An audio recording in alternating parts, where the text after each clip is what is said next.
Welcome into Steelers Talk. I'm your host, Jack Sperry, and this is my final mock draft for the Pittsburgh Steelers for the 2025 NFL draft season.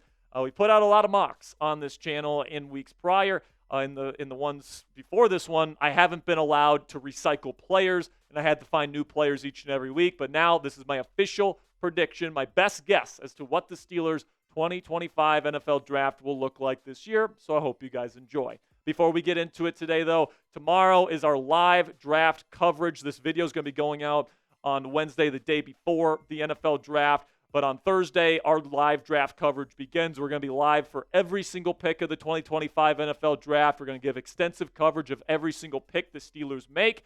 It's going to be a lot of fun, guys. Giveaways, all this different stuff. It's really our biggest weekend of the year. So if you want to come help support us, join us on Thursday night. Click that subscribe button. Turn on those notifications. Do all that fun stuff. Really do appreciate all of your guys' support that you give to this channel. Okay, now let's get into our first. We have our trade here to kick off my final mock draft for the Pittsburgh Steelers. And I do think that the Pittsburgh Steelers want to trade down. I think that, after losing that second-round pick in exchange for DK Metcalf, they have certain needs that they want to address early: quarterback, defensive tackle, running back. And I think that they would love to recoup a day 2 pick here. So I think that they're going to move down, but I don't think they're going to move down too far. I think the Houston Texans would like to move up to secure whoever their favorite offensive tackle is on the board at that point. And I think they'd be willing to give the Steelers one of their third-round picks, number 89 overall, in order to move up those few spots. And, of course, that's very strategic because the Los Angeles Rams are at number 26, and I think they might be a threat to take the quarterback that I think the Steelers might be targeting, which if you've been watching our channel this week, I believe it's Jalen Milroe. I believe that the Steelers are looking to get Jalen Milroe to be a developmental type quarterback, to learn behind a veteran quarterback this year as the team tries to win now in this 2-year window before Cam Hayward retires, and then whether that's Aaron Rodgers, whether that's Kirk Cousins, whether that's Derek Carr, and then once that kind of 2-year period and that window is over, hopefully Milroe will be fully developed by that point. You guys can take a look at my reasoning for why I think Milroe is going to be the preferred quarterback option for the Pittsburgh Steelers this year. I do think Pittsburgh, because they're in a win-now kind of mindset, they're going to want Aaron Rodgers, Kirk Cousins, Derek Carr as their starting quarterback. And because of that, I think they're going to be looking for more of a developmental type quarterback. If you're going to be looking for a developmental guy, why not go with the guy with the highest upside? In my opinion, that's Milroe. And then also Milroe has the kind of character and work ethic coming from a military family background that you want to bet on. He was the academic Heisman last year, finished a master's degree in just 4 years while playing quarterback for the Crimson Tide. This is a very high character individual and somebody you want to believe in. I put out a video earlier this week, guys, breaking down my entire reasoning for why I think the Steelers are going to be pursuing Jalen Milroe in round 1. That is, if they take a quarterback. You can check out that video on the channel after today's show if you would like. So predict it for me down there in the comments section. Who will the Pittsburgh Steelers select with their first-round selection this season? I'm predicting it's going to be Jalen Milroe after a trade down, but let me know what you guys think down there in the comments section. This will be the pinned comment on today's show. YouTube's going to throw you an ad break here in just a few seconds, and when that happens, take advantage of that time by letting me know who you think the Steelers' first-round selection will be this year. So in round 3, I'm going to take Kaleb Johnson, running back out of Iowa. Now, you might be saying, Jack, Kaleb Johnson, there's no way he's going to make it to round 3 for the Steelers to take. And you might be right. I think he could go pretty much as early as pick number 33 at the top of round 2 to the Cleveland Browns. And, I think that he's a really freaking good player. It's a very decent chance that he's not here at number 83. But somebody in this group is going to fall to the Steelers at number 83, in my opinion. All right, you take a look at the top 6 running backs on the consensus big board as we stand here today. Ashton Jeanty, he'll be off the board long before the Steelers pick, even in round 1. Hampton and Travion Henderson are 2 guys that the Steelers have done a lot of research on, could potentially be first-round picks for them. Quinshon Judkins is another guy that could potentially fall in this group, and I'd be perfectly happy with if he ends up being the pick here. Kaleb Johnson, I think, is a phenomenal fit for what the Steelers want to do on offense. And then Cam Scatabo is another guy that the Steelers could consider as well, even though they really haven't shown too much interest in Scatabo during the draft process to this point. So listen, man, somebody in that group, in my opinion, is going to fall to round 3. And, if any of them is going to fall, I think it would be Johnson because he is a little bit less scheme diverse than some of the other guys on that list. I think he needs to be in a heavy outside zone style of offense where he can put his foot in the ground, use his incredible vision to find cutback lanes, and then explode to the second level and third level for big-time gains. That's exactly the type of offense the Steelers want to run. He can be the thunder to Jalen Warren's lightning from day one. He's got great size, really good long speed to get, make big plays. I think Johnson would be the best possible fit in the middle rounds at running back for the Pittsburgh Steelers. So here's to hoping he falls to them in round 3.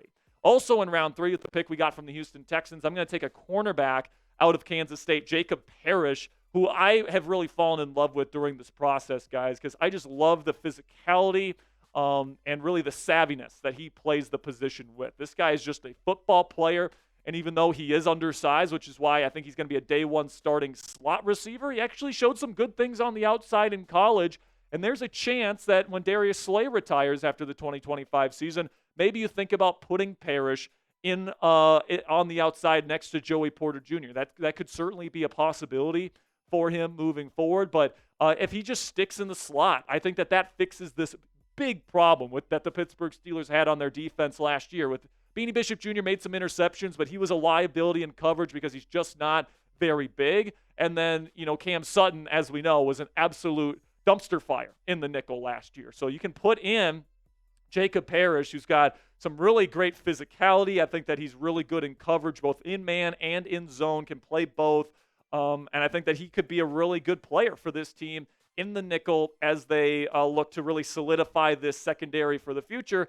And like I said, he's got tons of experience playing on the outside and actually love his outside cornerback film. So even though, maybe he doesn't have the measurables that you necessarily look for, he could absolutely be a future CB2 type of option on the outside to replace Darius Slay. And he brings some really good speed and explosiveness to the table. You can see he's not the biggest guy in the world, definitely not the tallest, but he's got 4.38 speed, so he's got incredible wheels, great acceleration, as well as you can see with that 10-yard split.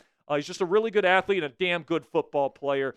So I think that in round 3, this is more than worth it for the Pittsburgh Steelers. So coming up here, I got my day 3 picks for your Pittsburgh Steelers in my final mock draft of the 2025 draft season. But before we get into the rest of this mock draft, let's have one more sponsor today at Game Time. And I'm someone that likes to go to baseball games to kind of wind down on weekends, relax, and kind of get my mind off of work. Because obviously with the Aaron Rodgers saga kind of filling up my brain at least 5 days a week, I like to, take my mind off of things and take in a ball game from time to time. So whether I'm going to Globe Life Park here in Arlington, Texas to watch the Rangers play, or if I'm in Pittsburgh for my for my yearly training camp trip and I go to PNC Park, I can get last-minute tickets at lowest price guaranteed with our friends at Game Time. Game Time is the official ticketing partner of Steelers Talk by Chat Sports and makes getting tickets to any event faster and easier, all on your phone. Prices on the Game Time app actually go down the closer it gets to first pitch.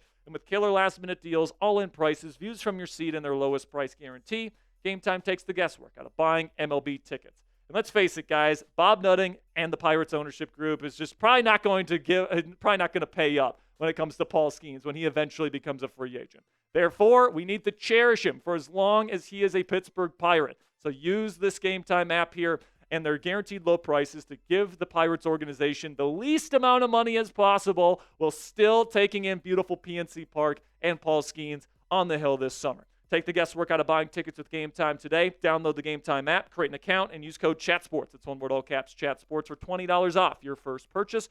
Terms do apply. Again, create an account and redeem code CHATSPORTS. It's one word, all caps, CHATSPORTS, CHATSPORTS. It's right down there in the bottom of your screen right now for $20 off that first purchase. Download the Game Time app today.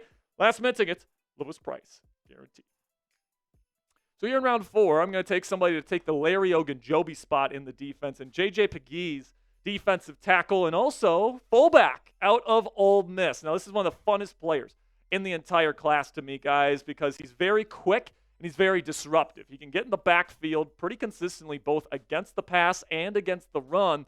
Now, I do think he needs to be much more consistent in terms of taking on blocks as a run defender. He's more of a gap shooter than somebody that's going to take on blocks, even though he's got the physical frame to eventually develop into that type of player. He's got good lower body strength, all this different stuff. He just doesn't know how to really utilize it at this point, and I think this is the type of player that Mike Tomlin feels like he can and his staff can develop into a future starter, while him being somebody that can play the Larry Ogunjobi role right away as the starting 5 technique when this team goes into their 5-man fronts, where you would have TJ Watt and Alex Highsmith on the edge. Then, of course, you have Keanu Benton in the nose, and then you have Cam Hayward at the 3 technique, and then Pegues is somebody that can shoot gaps, somebody that can be a disruptor, from day one as a 4th-round pick. I think that's an incredible value here, and I think that this would be perfectly fine to start here in 2025. And if you need more of a true run defender on an early down or something like that, you can put Daniel Equale, who's a really good run defender at the 5 technique if you don't trust Pegues out there on early downs. But if you want to go to your base formations here, especially on 3rd downs, on 2nd and longs, I think Pegues can be an instant type of contributor in this rotation. Plus, he can double as a massive fullback, man. Like, this would be so much fun. I mean, we experimented last year with Connor Hayward at fullback. It didn't necessarily work out great.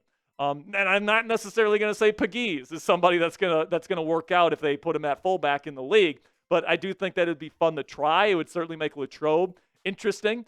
And I think that with his massive size, he could be a hell of a blocker. He can get out in space. Like I said, he's a pretty darn good athlete for his size. And then if you want to give him the football at the 1-yard line or on 4th and 1s, I mean, it's definitely going to help out a team in a run game here that was one of the worst at converting 3rd and 4th and shorts last year. So I think that this is a player that can help the Steelers in more ways than one. Then in round 5, I think they're going to go Jalen Reed, safety out of Penn State. Of course, this is somebody with some really nice physical tools, right in the 4.4s at the combine, weighed in at over 210 pounds, so he's got some really good size to him. I do think that, his instincts need to get a little bit faster. His mental processing needs to get a little bit faster, but I really like the physical tools here, and I think the film is good enough where you can believe in this guy to, put in your building, develop for a little while, and eventually take Juan Thornhill's role as the 3rd safety in this defense. I actually think that, from a physical standpoint and then as a play style standpoint with the ball skills, with the physicality, with the aggressive nature that they play with as kind of ball hawking type of players, I think that, Thornhill and Reed are very similar type of guys. And whereas Thornhill may be getting a little bit older, he's on a short-term contract, Reed could have potentially take this 3rd safety type of role if that's the case. And the Steelers really prioritize having this type of player in their defense moving forward. Then you get to round 6 here, and Pegues is not a real run defender, so I'm going to go get a true run defending type of player for your pretty much pass heavy or run heavy downs. And Yahya Black, defensive tackle out of Iowa. Steelers have shown a lot of interest in this dude. And listen, he's a 2-down player. He's not going to provide anything in terms of pass rushing. All right, so he's going to be out there as a true nose tackle on 1st and 2nd downs when you need him to in the rotation. And he's damn good at it, all right? Like, he's going to be able to do that right away. But obviously, because he's one-dimensional and because he doesn't provide a lot of pass rushing upside, he's going to go a little bit lower in the NFL draft. But I think the Steelers are perfectly fine with that. They already got their penetrative type of defensive tackle in J.J. Pegues. Now you can get a guy in Yahya Black that can maybe give the Steelers some versatility here, where maybe they can put Cam Hayward at 5 technique and Keanu Benton at 3 technique with Black in the middle. I mean, that is an absolute wall of people in the middle of your defense if you're expecting a run. Late game situations, stuff like that, I think Black can be a real run-stuffing presence for the Steelers. And in round 6, I think it's worth the value. Then in round 7, I'll finish out the draft with a wide receiver, one of my favorite sleepers in this class, Jordan Watkins out of Ole Miss. My journey with Watkins kind of started when I was watching Jackson Dart film. I was watching his game against Arkansas, and I was like, who is this number 11 guy that has 5 touchdowns and over 250 yards receiving and over 30 yards per catch? He's got to be – there's no way he's draft eligible, right, because he'd be going in the first 2 rounds. Turns out it's Jordan Watkins who's expected to go late day 3. So I feel like this is somebody that can be explosive. He can win down the field. He brings some good size to the table as well. And he runs in the 4.3s. He's got speed. He's got decent hands, decent route running. There's a lot to really like with Jordan Watkins' game, especially as a round 7 player. So this wide receiver room, I think the Steelers kind of like it right now. I do think they love DK Metcalf, obviously. I think that they'd be fine with GP, George Pickens, being here as the wide receiver 2 for one more season. Then you got Roman Wilson and Calvin Austin III, 2 players that they still believe in, and then Watkins can find a role here, all right, wherever it is, outside, inside, as a rotational piece to start his NFL career. This guy's just a good football player, in my opinion, and it gives you good depth in the wide receiver room with your 7th-round pick. So that's my final mock draft for the Pittsburgh Steelers this year. My best guess as to what the Steelers draft will look like this year: Jalen Milroe, your developmental future franchise quarterback, in round 1. Kaleb Johnson in round 3 falls to you. Jacob Parrish out of Kansas State, really good corner, falls to you in round 3 as well. J.J. Pegues is a penetrative 5 technique. Jalen Reed as somebody that's going to be a developmental safety, potential future starter for you. Yahya Black as a rotational run-stuffing defensive player. Then Jordan Watkins, somebody that I think has a chance to really make a name for himself in Pittsburgh if he ends up coming here. So grade my mock draft down there in the comments section. Give me an A, a B, a C, a D, or an F. I'm guessing if you don't like Milroe, you're giving it an F down there in the comment section. But if you love Milroe, you're probably giving it an A. So let me know what you guys think down there in the comment section. That's where I'm at. That's my best guess. Give me your Steelers mock drafts down there in the comment section as well. And let me know who you think the Steelers take in round 1. Because, probably none of these picks are going to be correct. Maybe 1 or 2 of them are right. But it's definitely going to be interesting to see what ends up happening. And I can't wait to see what Omar Khan has up his sleeve. So I will see you guys later. Until next time, here we go, Steelers.